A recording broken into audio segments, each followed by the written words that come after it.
I'm Regina Hall, and you know what? I'm going to take a look back at some of my most prominent roles in my career. Lord,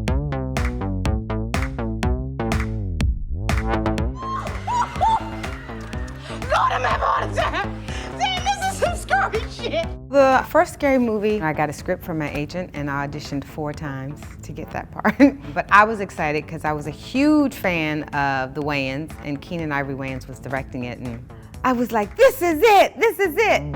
Keenan used to always say there's no vanity in comedy. So I always just realized, okay, just whatever it is, you just be honest. You don't have to look cute, you don't have to look crazy. I think with him, I just had a lot more trust in myself because Keenan, he really liked to let you do what you did best. He encouraged and allowed a lot of improv, and so it was a real self-discovery and opportunity to kind of trust my instincts. I did have a producer tell me not to do Scary Movie. That was kind of like, I get it now, but I was like, no, of course I'm doing Scary Movie. He was like, you sure you want to play like the loud girl? You're black, you want to play the loud black girl? You're going to be stuck. I was like, yeah. Of course I want to play her. How could I not play the stereotypical black girl that they have in every horror movie? That would have been bad advice if I said no. I guess somebody else would be sitting here. Think Like a Man was really fun. It was my first time working with Will Packer. That was also fun because a lot of my friends were in it. And it was the first time we kind of got to play together. Like, you know, Taraji, Gabrielle, like, you know, Megan Good. It was just fun, and then all the guys.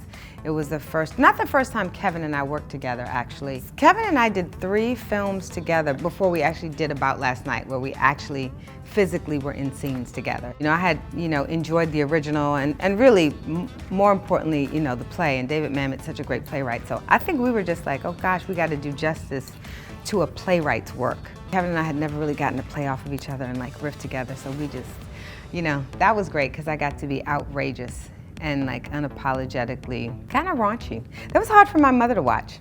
I was like, Mommy, these are comedic sex scenes. How are you covering your eyes? My mom watched the movie like this. It was a good time. We laughed a lot. That was a fun set. A lot of improv on that too, which all goes back to Keenan, so. When the Bow Breaks was really interesting. We were in New Orleans. I was playing, you know, with Morris, and I had gone and done like research on fertility, and I found out about coagulated sperm. I'll tell you that much. That's when they don't break apart. A lot of people don't know that.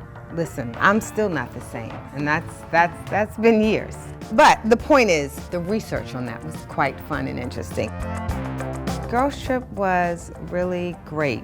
You know, I think it ended up being something that I certainly had never anticipated. I mean, I think we knew we were having a lot of fun making a movie, but certainly not focused on, oh, we're gonna make a, you know, a hit movie. You know, I think we were just really focused on trying to make a movie that women watched and felt like, oh, that's true. That's how I am with my girlfriends. That's how I talk. Like, it was great that, you know, they allowed us to be like fully actualized women, and also, you know, the fact that we were black women was incredible, and we wanted, you know, women of all colors, and, you know, in particular black women, to see themselves and be like, oh wow, we are smart and raunchy and, you know, sophisticated and ratchet and everything, you know, everything that it is to be alive and not kind of one-dimensional beings. And talk about a dick. Tiffany should have classes. I was like, what fruit is Tiffany gonna have in the next one? We gotta find a new fruit. Support the Girls was such a special film, you know. I mean, when I read it, I thought Andrew Bujalski really just did such an amazing job of touching on the humanity, you know what I mean? And with a backdrop that's not exactly what you would think of when you think of sisterhood, when you think of female empowerment and support, and yet he does the most beautiful job of taking like such a simple story. You know, it's one day, and there's so much that happens in the course of a day, and yet there's such a subtlety, you know, in all of his characters. And, you know, with broad comedy, you push the limits. I mean, the characters are always real, even if it's broad. I think you always drop into whatever is human about the character. But, you know, for a film like Support the Girls, it's not, it's the subtlety is what makes it special, you know, and there's a lot of humor in everyday life. I know for me, I was always a conscious choice to always do something that was different. if you're gonna play Brenda, what's the next thing that's not like Brenda? Like, I can play Brenda 10 times in Scary Movie, but I could never play Brenda again outside of that. You know, being able to do About Last Night, but then do When the Bow Breaks, it's so different. And then going from, you know, Girls Trip to a Support the Girls. Because I think the industry kind of sees you as being able to do one thing, and you have to be like, I do more than just one thing. Like, I do comedy, but it doesn't have to be broad. I do drama, it doesn't have to be, you know, melodramatic. I can do a thriller, and you kind of always want to kind of create that diversity. And I think too, for me, it's never been about the size of the part. You know, I like to work with great people and do great projects. So it's okay if it's supporting, it's okay if it's the lead. Like, it doesn't, you know, there's no ego if I get to have a great role.